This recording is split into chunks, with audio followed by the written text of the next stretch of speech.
Olá, tudo bem? Eu sou o Márcio Miranda e esse é o nosso podcast 15 Minutos, aqui da Gazeta do Povo. Pavão misterioso. Pavão misterioso. Pavão misterioso. Pavão misterioso. Pavão misterioso. A internet e a política estão se perguntando: quem é o pavão misterioso? O perfil no Twitter que tem divulgado algumas denúncias, acusações contra líderes da esquerda no país. Esse vai ser um dos temas aqui do 15 Minutos de hoje. O ex-governador do Paraná, Beto Richa, do PSDB, foi preso na manhã dessa terça-feira. O senador Aécio Neves foi chamado pela Polícia Federal para dar esclarecimentos. Viva o Brasil! Viva os tucanos! O PSDB quer repaginar a sua imagem e, para isso, quer se livrar de alguns integrantes, digamos, incômodos, né? Também falamos disso aqui no 15 Minutos. E ainda vamos fazer aqui uma reflexão. Até onde pode chegar a defesa do seu ponto de vista nas redes sociais, por exemplo? Tem alguns casos recentes, inclusive exemplos dados por políticos, que parecem que não têm limites para isso. É a partir de agora e pelos próximos 15 minutos. Olha, as sempre agitadas redes sociais, nos últimos dias estão um pouco mais agitadas na área da política. Por quê? Porque surgiu um perfil no Twitter, que até agora a gente não sabe direito do que se trata, que é o tal do pavão. Um pavão misterioso. Eu convidei aqui no 15 Minutos o Olavo Soares, que é repórter de República aqui da Gazeta, conversa com a gente direto de Brasília. Ô Olavo, o que a gente sabe por enquanto do pavão, hein? Olá, Márcio. Olá, pessoal. Bem, até agora, saber sobre o pavão é o grande desafio, né?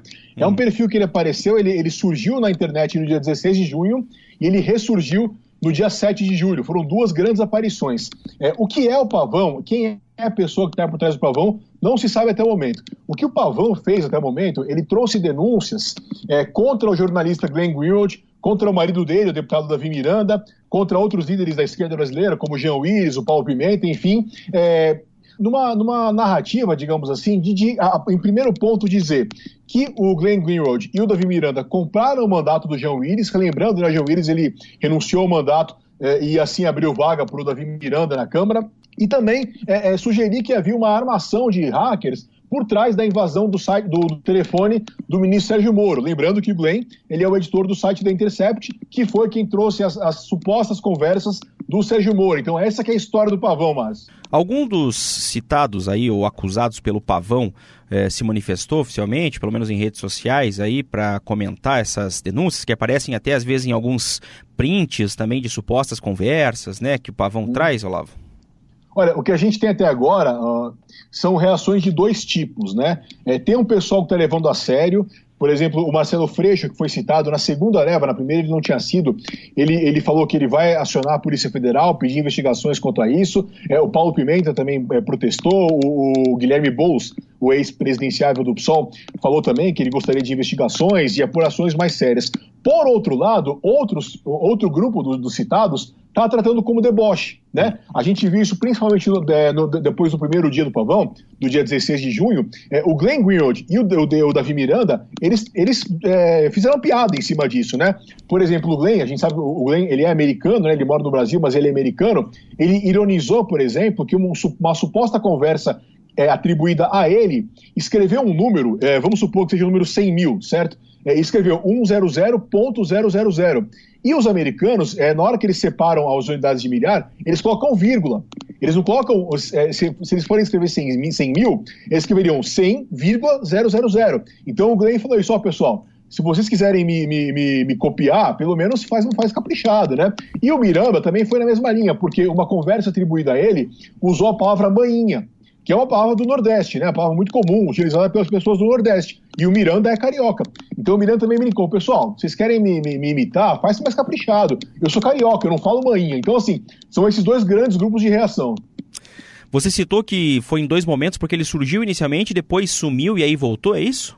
Isso mesmo, ele surgiu no dia 16 de junho, né? E aí no dia 7 de julho ele reapareceu. No dia 6 de julho, foi o sábado à noite, ele anunciou que no dia seguinte ele lançaria novas mensagens. Inclusive, no sábado à noite aconteceu uma grande expectativa, muitas pessoas simpatizantes do presidente Bolsonaro se manifestaram, o pavão está chegando, o pavão está vindo. A ministra Damares Alves publicou um vídeo no seu perfil oficial em que ela dizia, uma pessoa não identificada perguntava assim: ministra, qual é o seu animal favorito? Ministra Damares, Fala pra mim, qual é o seu animal predileto?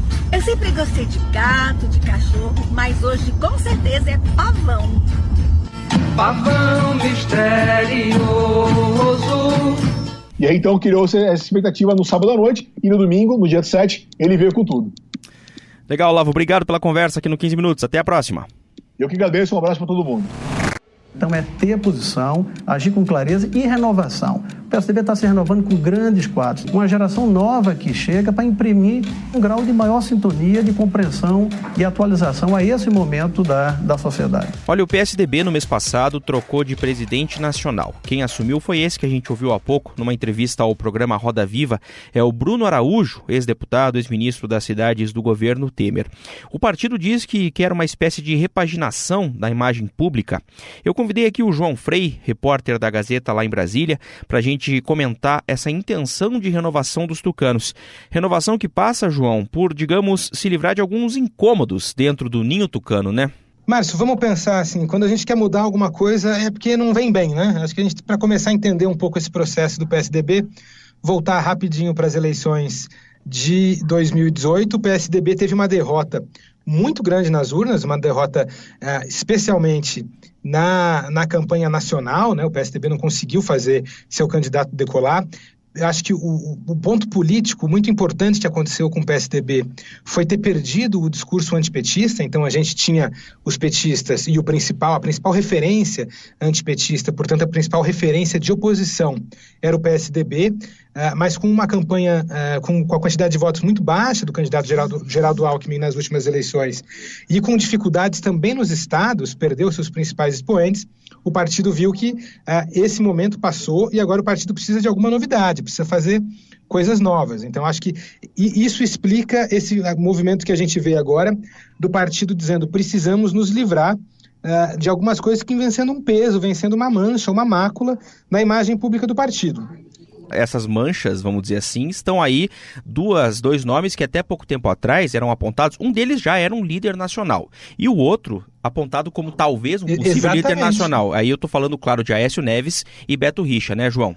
Exatamente, eu acho que esses são os principais nomes, ainda que o PSDB mineiro tenha dito já que vai mandar o Aécio embora, vai mandar o Beto embora, também outros paulistas vão ter que entrar. Aí a gente está revivendo a briga do café com leite aí, mas por enquanto os principais nomes que a gente vê que o partido tá nesse processo de expulsão são sim o Aécio Neves. E eu me orgulho muito de ser do PSDB e ter ao meu lado figuras como Fernando Henrique, como Geraldo Alckmin, como Beto Richa. Depois a gente teve aí no Paraná o Beto Richa, que era um líder regional, mas tinha aspirações de virar um líder nacional. Estamos otimistas em ver a força de todos vocês, a vibração do nosso PSDB, que sabe dos compromissos ainda maiores que temos com o Brasil. Enfim, são nomes fortes do partido que agora vão enfrentar um processo de expulsão. A gente não pode dizer ainda se vai ser um processo formal, porque tem gente dentro do partido, na cúpula, na executiva nacional, que está tentando fazer um processo informal de um modo mais amigável. Quer dizer, a gente não precisa abrir um processo de expulsão nem de Beto Richa, nem de Aécio Neves, que seria algo muito traumático para o partido, muito traumático para essas figuras, que eram figuras relevantes e que certamente têm suas articulações, ainda que bem menores hoje, mas ainda as têm dentro dos partidos. O que eles esperam é que esses próprios líderes, então, o Beto e o Aécio, percebam que passou o tempo político deles e percebam que a presença deles no partido dificulta esse processo de renovação do PSDB, que o objetivo principal é olhando para 2022, provavelmente para trabalhar numa candidatura do Dória à presidência nacional. Então o PSDB avalia que um discurso muito importante hoje é o discurso anticorrupção, e tendo esses quadros no partido, o discurso fica um pouco mais frágil. Tudo que se pensa dentro do PSDB nesse processo de limpeza, vamos colocar assim, então, no momento, está voltado já ao pensamento de 2022 com o nome do Dória, João? Exatamente, porque é um grupo que eles chamam de o grupo dos cabeças pretas, né?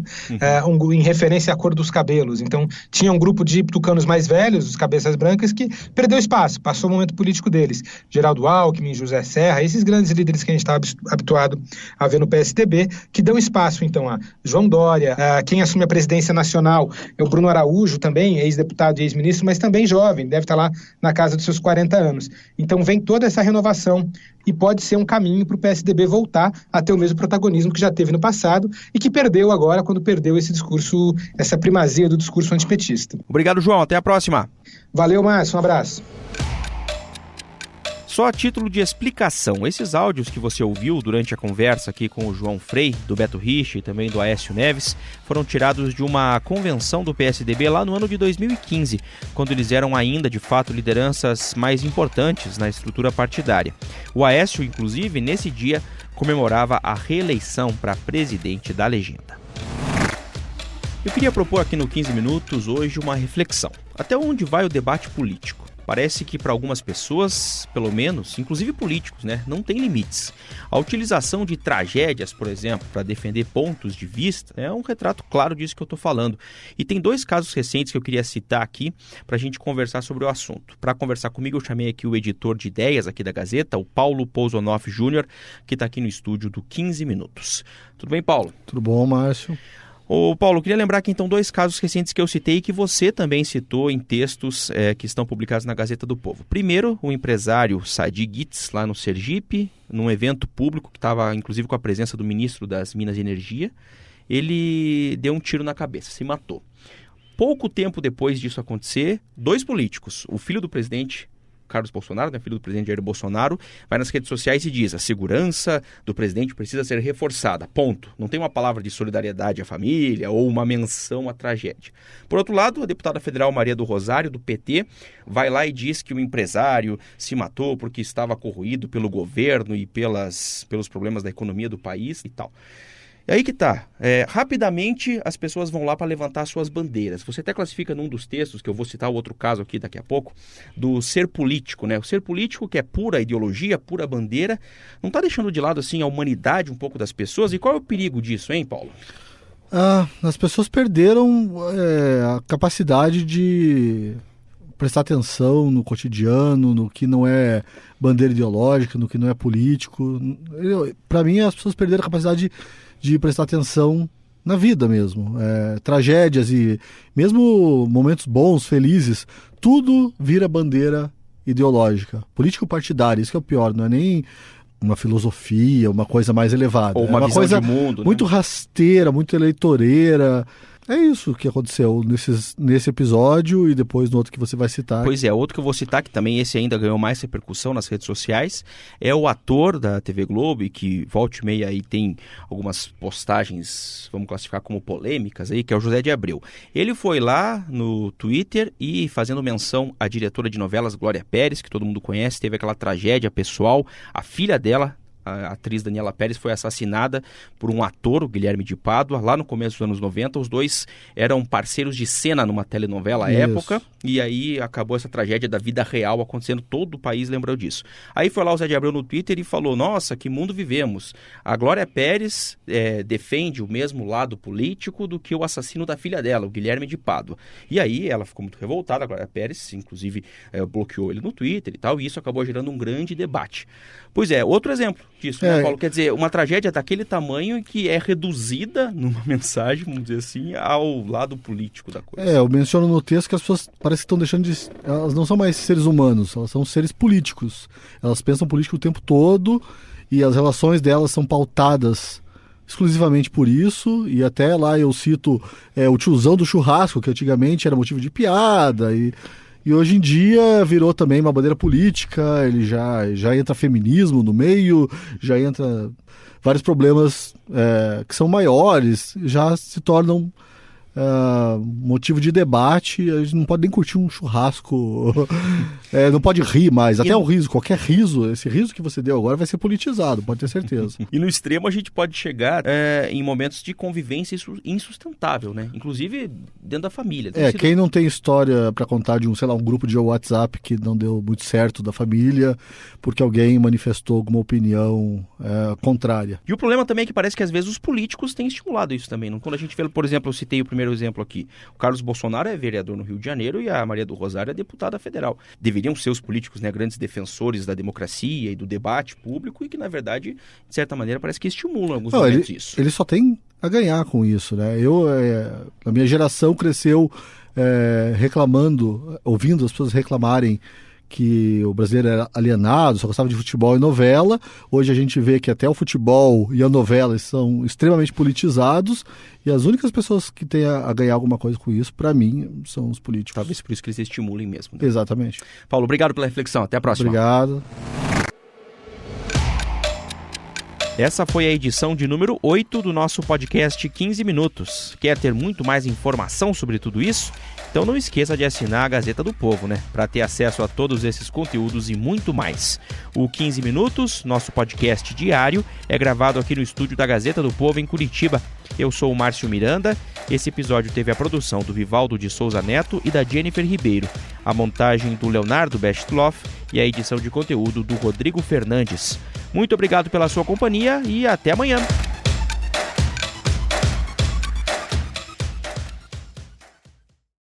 Gazeta do Povo. Clareza de convicções, coragem no posicionamento.